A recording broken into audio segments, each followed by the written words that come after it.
Welcome back to our channel Vallabha designs. Hi friends, అందరూ ఎలా ఉన్నారు? బాగున్నారా? నేనైతే చాలా బాగున్నాను. మీరందరూ కూడా బాగుండాలనే కోరుకుంటున్నాను. ఈ సీజన్లో మనకి ఎక్కువగా రాతి ఉసిరి అనేవి మార్కెట్లో కనిపిస్తూ ఉంటాయి కదండి. మరి వాటితో ఎన్నో రకాల రెసిపీస్ అయితే చేసుకోవచ్చు. నేనైతే ఈరోజు పచ్చడిని అయితే చేసి చూపిస్తున్నానండి. మరి అల్లాన్ని చూపిస్తున్నాను ఏంటి అని అనుకోవద్దు. మరి అల్లంతో కూడా పచ్చడి పడతారు, ఆ విషయం మీ అందరికీ తెలిసిందే. మరి అల్లాన్ని ఆమ్లాన్ని కలిపి ఈ వీడియోలో అయితే పచ్చడి చేసేద్దాం, వచ్చేసేయండి. మరి అల్లాన్ని వచ్చేసరికి ఒక 100 గ్రాముల వరకు తీసుకున్నానండి. దాని మీద ఉన్నటువంటి స్కిన్ అంతా కూడా తీసేసి శుభ్రంగా కడిగేసేసి ఫ్యాన్ గాలికి ఆరబెట్టేశాను. కంప్లీట్గా తడి అనేది లేకోకుండా చూసుకోవాలి. 100 గ్రాముల అల్లానికి 300 గ్రాముల దాకా నేను ఉసిరికాయలను అయితే తీసుకున్నాను. వాటిని కూడా సాల్ట్ వాటర్తో కడిగేసేసి శుభ్రంగా తుడిచి ఫ్యాన్ గాలికి అయితే ఆరపెట్టేశానండి. ఆరిపోయిన తర్వాత మొత్తం కూడా కంప్లీట్గా ఆరాలండి. తడిగా ఎక్కడ కూడా ఉంచుకోవద్దు, ఎందుకంటే పచ్చడి అనేది తడి ఉన్నట్లయితే పాడైపోయింది.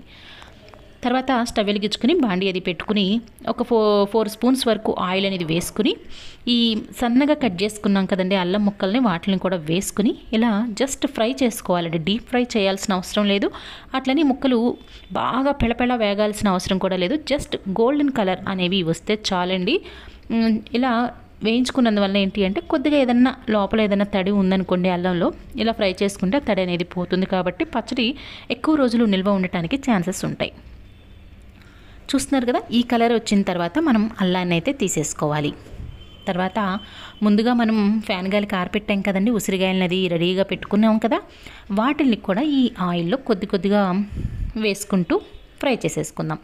ఎక్కువ క్వాంటిటీలో నేను చేయటం లేదు కాబట్టి నేను ఈ ఆయిల్లో ఉసిరికాయలు వచ్చేసరికి నాకు ఒక 15 నుంచి 18 కాయల వరకు వచ్చినట్టున్నాయండి. వాటిని డైరెక్ట్గా ఒకేసారి వేసేసుకుంటున్నాను. ఎక్కువ క్వాంటిటీలో తీసుకున్నట్లయితే బ్యాచ్ వైజ్గా మీరు ఫ్రై చేసుకోవాల్సి ఉంటుంది. ఫ్రై కూడా మరీ ఎక్కువ ఫ్రై చేయాల్సిన అవసరం లేదు. మనం గరిటెతో కనుక నొక్కినట్లయితే అది ప్రెస్ అయితే చాలండి, అంటే గరిటె దానిలోకి దిగబడితే చాలు. చూస్తున్నారు కదా, నేను ఈ కాయలన్నింటినీ ఒకేసారి వేసుకున్నాను, తక్కువ క్వాంటిటీ కాబట్టి. ఇవి కూడా బాగా వేగాల్సిన అవసరం లేదు, చెప్పాను కదా.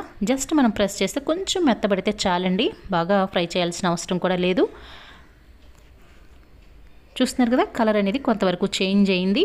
చూస్తున్నారు కదా, గరిటెతో నొక్కితే కూడా చక్కగా మెత్తగా అయ్యిందండి. ఇప్పుడైతే మనం ఈ ఉసిరికాయలని కూడా ఒక ప్లేట్లోకి అయితే తీసేసుకుందాం. ఈ ఉసిరికాయలు అనేవి మనం ఫ్రై చేసాం కదా అల్లంతో పాటు, అల్లం ఉసిరికాయలు రెండు కూడా కంప్లీట్గా చల్లారే వరకు వెయిట్ చేయాలండి. నెక్స్ట్ ప్రాసెస్లోకి వెళ్ళాలంటే చల్లారిపోయిన తర్వాత ఈ ఉసిరికాయ ముక్కలుగా చేసుకోవాలి. గింజలను అయితే తీసేసుకుని ఇలా అయితే రెడీ చేసుకున్నాను. ఇవి రెండు కూడా కంప్లీట్గా ఆరిపోయినాయండి. ఇప్పుడు వీటిల్లోకి ఉప్పు కారాలను కూడా యాడ్ చేసుకుంటూ నెక్స్ట్ ప్రాసెస్ అయితే స్టార్ట్ చేసేద్దామండి. 4 స్పూన్స్ వరకు నేను కారాన్ని తీసుకున్నాను, 4 స్పూన్స్ వరకు ఉప్పును తీసుకున్నాను, ఒక 2 గుప్పిళ్ళ వరకు పొట్టు తీయనటువంటి వెల్లుల్లి రెబ్బలను కూడా తీసుకున్నాను. అల్లం వచ్చేసరికి మనం 100 గ్రాములు తీసుకున్నాం కాబట్టి దానికి డబుల్ క్వాంటిటీలు అంటే 200 గ్రాముల వరకు నేను బెల్లాన్ని తురిమి తీసుకున్నాను. స్వీట్నెస్ మీకు ఇష్టం అని అనిపిస్తే కనుక బెల్లం క్వాంటిటీ అనేది కొద్దిగా పెంచుకోవచ్చు.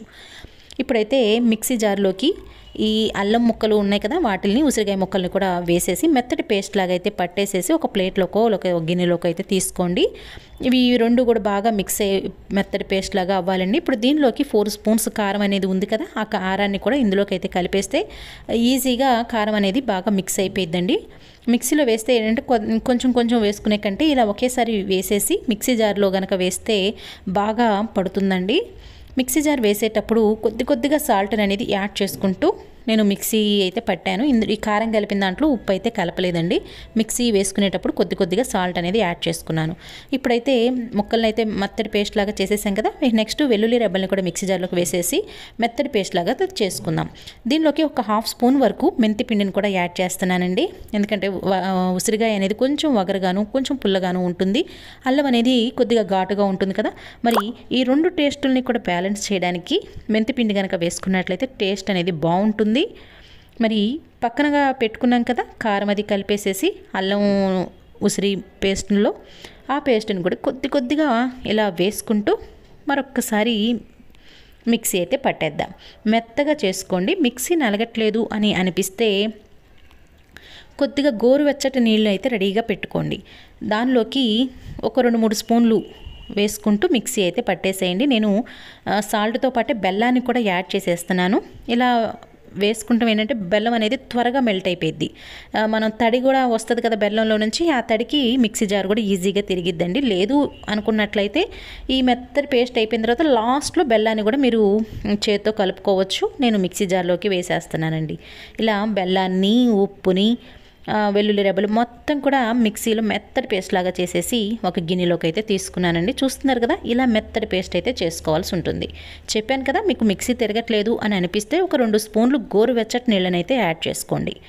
దీనికి వచ్చేసరికి పోపు అయితే పెట్టేసుకుందామండి. నేను ముందుగానే పోపు అనేది పెట్టుకుని పెట్టుకున్నాను. చల్లారిన తర్వాత మాత్రమే మనం పోపుని పచ్చళ్ళు అయితే కలుపుకోవాలి. ఒక 1/2 లీటర్ వరకు ఆయిల్ అనేది పడుతుందండి. మీకు సరిపోలేదు అని అనుకున్నట్లయితే ఒక 4-5 స్పూన్లు మళ్ళీ మీరు వేడి చేసి పెట్టిన తర్వాత ఆయిల్ మళ్ళీ కలుపుకోవచ్చు. ఇప్పుడైతే ఒకసారి టేస్ట్ చూసుకోండి. ఉప్పు కారం కానీ ఏదన్నా ఎక్కువ తక్కువలు అయితే కనుక ఇప్పుడు మిక్స్ చేసుకోవచ్చు, ఏమీ కాదండి.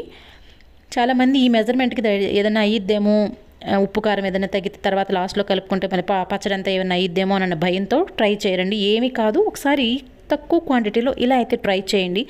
ఒక్కసారి కనుక చేసి పెట్టుకున్నాము అంటే ఒక 6 నెలల వరకు ఈజీగా నిల్వ ఉంటుందండి. మరి బ్రేక్ఫాస్ట్లోకైనా వేడివేడి అన్నంలోకైనా సూపర్ కాంబినేషన్ కాబట్టి తప్పకుండా అల్లం ఆమ్లా పచ్చడిని అయితే ట్రై చేయండి. ట్రై చేసి ఎలా వచ్చింది అనేది కామెంట్ చేయండి. మన ఛానల్ కనుక మీకు నచ్చినట్లయితే లైక్ చేసి షేర్ చేయండి. ఛానల్ని సబ్స్క్రైబ్ చేసి సపోర్ట్ చేయండి. మరి ఈ రోజుకి ఇదే వీడియో, రేపు మరో చక్కటి వీడియోని మీ ముందుకు తీసుకొస్తాను. అంతవరకు సెలవు. Thank you for watching.